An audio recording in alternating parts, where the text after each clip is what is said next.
আসসালামু আলাইকুম। ফারজানা নাহিদ জানাচ্ছেন টিভিতে সন্ধ্যার খবর। দেশের ব্যাংক খাত থেকে ৫ লাখ কোটি টাকা চুরি হয়ে গেছে, যা আদায় করা সহজ নয় বলে জানিয়েছেন বাংলাদেশ ব্যাংকের গভর্নর মোস্তাকুর রহমান। এমন বাস্তবতার মধ্যেও ২৫ লাখ কর্মসংস্থান তৈরির লক্ষ্য নিয়ে ৬০,০০০ কোটি টাকার বিশেষ প্রণোদনা তহবিল ঘোষণা করেছে কেন্দ্রীয় ব্যাংক।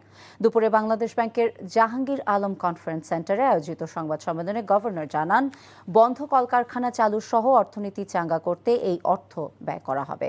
তিনি জানান, তহবিলের ঋণে ৬% সুদ ভর্তুকি হিসেবে দেবে সরকার, আর গ্রাহকেরা ৭% সুদে ঋণ পাবেন। তিনি জানান, ৬০,০০০ কোটি টাকার তহবিলের মধ্যে ৪১,০০০ কোটি টাকা দেবে ব্যাংকগুলো এবং ১৯,০০০ কোটি টাকা অর্থায়ন করবে বাংলাদেশ ব্যাংক। গভর্নর বলেন, বন্ধ কলকারখানা চালুর পাশাপাশি কৃষি, পোশাক, সিএমএসএমই এবং পরিবেশ বান্ধব সৃজনশীল অর্থনীতি খাতে ঋণ দেয়া হবে।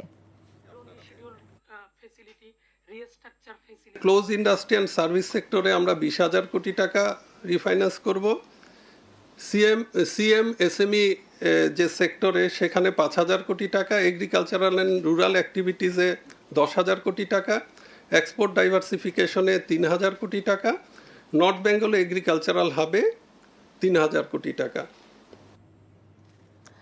ঈদের ছুটি শুরু হবার আগে আজ থেকে শুরু হলো ট্রেনে ঈদ যাত্রা। শনিবার সকালে ঢাকার কমলাপুর রেলওয়ে স্টেশন পরিদর্শনে এসে রেল সচিব ফাহেমুল ইসলাম জানান, এবারের ঈদ যাত্রায় ট্রেনের শিডিউল বিপর্যয়ের কোনো শঙ্কা নেই।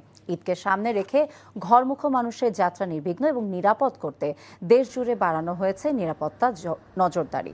নৌপথে যে কোনো অপ্রীতিকর ঘটনা এড়াতে অতিরিক্ত সদস্য মোতায়েন, গোয়েন্দা তৎপরতা বৃদ্ধি, সন্দেহজনক ব্যক্তি এবং নৌযানে তল্লাশি এবং যাত্রীদের ব্যাগ স্ক্যানিং কার্যক্রম জোরদার করেছে বাংলাদেশ কোস্ট গার্ড।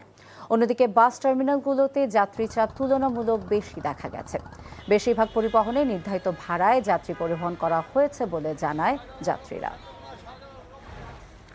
২০০৯ সালের জানুয়ারি থেকে চলতি বছরের ১৭ ফেব্রুয়ারি পর্যন্ত এলজিআরডি মন্ত্রণালয়ের অধীন সংস্থাগুলোতে কোনো অনিয়ম হয়েছে কিনা তা খতিয়ে দেখতে ৭ সদস্য বিশিষ্ট একটি তদন্ত কমিটি গঠন করেছে মন্ত্রণালয়। আজ সচিবালয়ে এলজিআরডি প্রতিমন্ত্রী মীর শাহে আলম সাংবাদিকদেরকে এ তথ্য জানান। গত ১২ মে গঠিত এই কমিটি সারা দেশের বিভিন্ন প্রকল্পের বিষয় তদন্ত করে পরবর্তী ২ মাসের মধ্যে প্রতিবেদন দাখিল করবে। কিছু অনিয়মের তথ্য তুলে ধরতে গিয়ে প্রতিমন্ত্রী জানান, আওয়ামী লীগের সময় পিরোজপুর জেলায় বিভিন্ন প্রকল্পের নামে কোনো কাজ না করেই প্রায় ৬,০০০ কোটি টাকা তুলে নেওয়া হয়েছে, যে কারণে অন্তর্বর্তীকালীন সরকারের দায়িত্বপ্রাপ্ত উপদেষ্টা শুধুমাত্র মৌখিক নির্দেশে পুরো জেলার সব ধরনের উন্নয়ন কাজ গত ১.৫ বছর ধরে বন্ধ আছে বলেও জানান তিনি।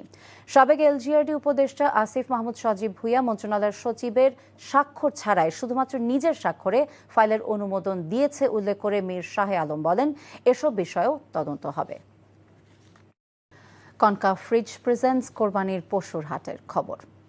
কোরবানির ঈদের আর মাত্র কয়েকদিন বাকি। এরই মধ্যে বেচাকেনা শুরু হয়েছে হাটগুলোতে।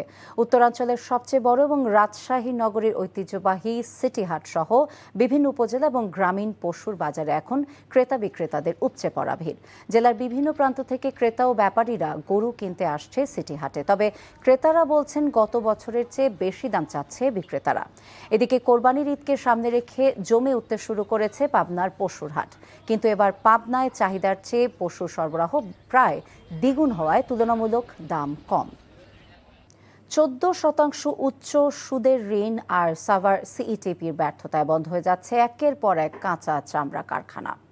বিসিকের আমলাতান্ত্রিক জটিলতায় সম্ভাবনাময় খাতটি পরিণত হয়েছে কুটির শিল্পে।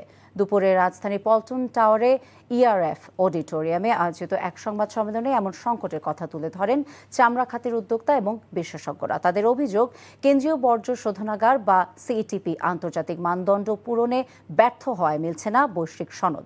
এতে ন্যায্য দামের চামড়া রপ্তানি সম্ভব হচ্ছে না। কোরবানির মৌসুমে চামড়ার দামের নৈরাজ্য বন্ধে সরকারি কোল্ড স্টোরেজ এবং স্বতন্ত্র লেদার বোর্ড গঠনের দাবি জানান বক্তারা। তফসিল অনুযায়ী প্রার্থীদের চূড়ান্ত তালিকা প্রকাশ করেছে বিসিবি নির্বাচন কমিশন। প্রতিযোগী না থাকায় জেলা বিভাগ এবং ক্যাটাগরি ৩ থেকে বিনা প্রতিদ্বন্দ্বিতায় নির্বাচিত হচ্ছেন ৬ পরিচালক। রাজশাহী, রংপুর এবং সিলেট এই ৩ বিভাগ থেকে একাধিক মনোনয়নপত্র জমা না হওয়ায় তাদের বিজয়টা আগেই নিশ্চিত হয়ে গেছে। যাচাই বাছাইয়ে গোপালগঞ্জ ক্রীড়া সংস্থার জসিম উদ্দিন খানের মনোনয়ন বাতিলের কারণে নিশ্চিত হয়ে গেছে ঢাকা বিভাগের ২ পরিচালকও। তাতে ক্যাটাগরি ১ থেকে বিনা প্রতিদ্বন্দ্বিতায় উতরে যাচ্ছেন 5 জন। ক্যাটাগরি সি থেকে এক পরিচালকের বিপরীতে মনোনয়ন জমা পড়েছে শুধুমাত্র একজনেরই, তাই সেখান থেকে পরিচালক হতে যাচ্ছেন সিরাজউদ্দিন মোহাম্মদ আলমগীর। এদিকে ক্লাব ক্যাটাগরিতে 12 পরিচালকের বিপরীতে মনোনয়ন জমা পড়েছে 18টি। এই ছিল সন্ধ্যার খবরে। রাত 10:30টায় রাতের খবর দেখার আমন্ত্রণ রইল। সবাইকে ধন্যবাদ।